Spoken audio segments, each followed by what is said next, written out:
Ito sir, ginawan ko ng AutoCAD. Ito yung sa normal na ilaw sir. Dito yung breaker, ito breaker, switch, line 2 at saka line 1. Yung line 1 magkakonekta ang magkabilang panig ng ilaw.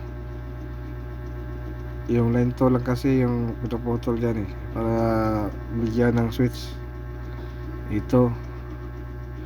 So ang magiging labas nito yung magkabilang panig ng ilaw sa dalawang bulb na doon.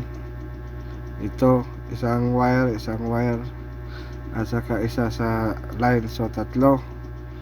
Tapos ito may dalawa dito sa para sa switch. So dito tatlo na no, di ba? Tapos may dalawa dito, so 5. So nandoon pala yung wiring niya sa utility box na doon na yun. So tama naman yung 5. Dito nila wiring yung magkagawa. So ang ito lang sir yung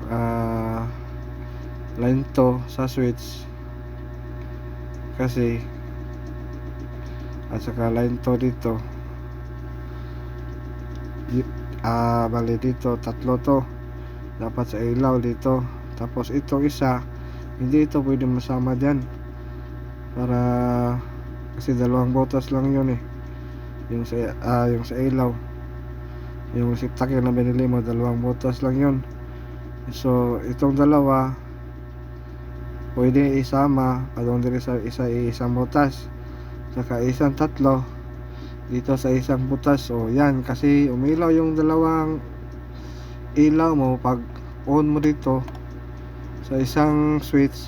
Kasi itong switch na to dapat separate kasi ito magkaisang bulb isang bulb sila isang linya sila, hindi sila pwede magsama. Tapos itong tatlo pwede magsama, itong tatlo sa magkabilang panig ng bulb pwede doon sa isang butas. Pero may dalawang wire pa, di ba? So saan naman itong dalawang wire? Hindi naman ito pwede isama dyan kasi sasabog para doon. At saka ito, so dapat ito sinama nila yung dalawa, pagsama dyan. Tapos itong tatlo dyan din sa dalawang butas. Pag switch on mo yan dito yan. Pag switch on mo dito yung sa kabilang side ng bulb, so nag-on yung dalawa. Tapos ito rin kung wala na tong function kasi pwede na rito i-switch yung dalawang ilaw. So ito mawawala na to. Pag nag-on ka rin rito, dalawa na yung linya galing sa breaker sa line to mapunta doon sa isang butas ng ilaw.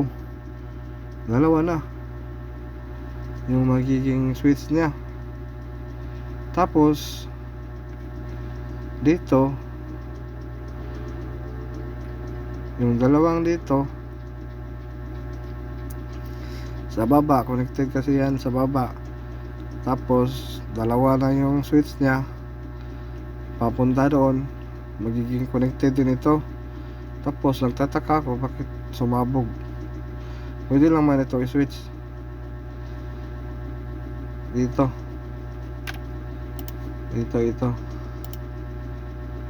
yan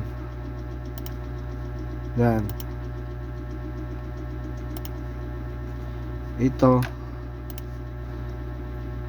pumunta dyan,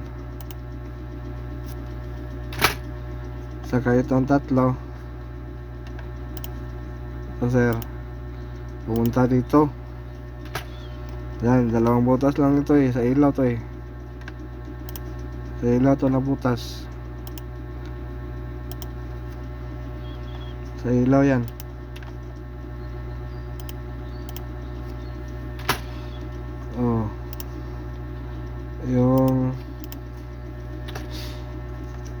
tatlong pula na yan. Yan yung line. Tapos ito rin sinama doon. Dalawa yung isa dalawang wire yung isa, tapos yung isa tatlo, 5 lahat. Sinama dyan. So pag nag-on ka dyan, magbigay ka ng kuryente dyan, ilaw talaga itong dalawang bulb na to. Tapos ito, pag mag-on ka rin rito, may kuryente naman dyan na dumadaloy na. Mag-on ka, may kuryente din na papasok dyan na isabay mo dyan. Bali na nagiging dalawa na siya, dalawang linya. So isang 110 tapos isang 110 yung supply dito. Hindi naman sasabog, kay isang linya lang man yan kung mag-on ka. Pero may biglang kuryente dito nga papasok papunta doon, kaya nasira itong switch natin dito kasi dinagdagan ng kuryente ng isa papunta doon, sumabog yung isang switch. Kaya itong tatlo, dapat ito idikit lang ito, wag nang isama ito dyan.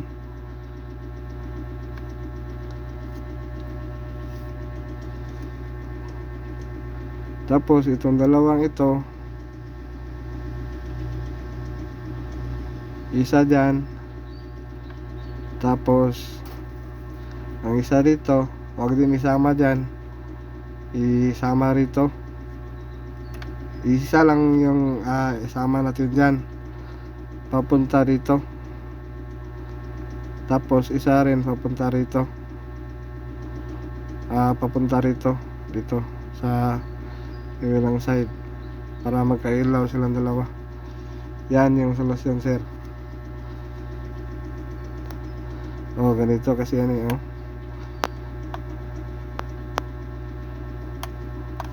So itong tatlo, hindi na ito i-connect dito. Tanggalin to, i-separate, lagyan ng koneksyon na tatlo. Tapos may koneksyon na to. Yung isang ito saka isang ito, para doon sa ilaw, i-separate sila. Dito mag-connection dyan, tapos mag-connection dito sa kabilang dito, saka dito, para ilaw yun. Tama ba, sir? Print ko muna to, sir. Send ko sa iyo para maliwanagan ka.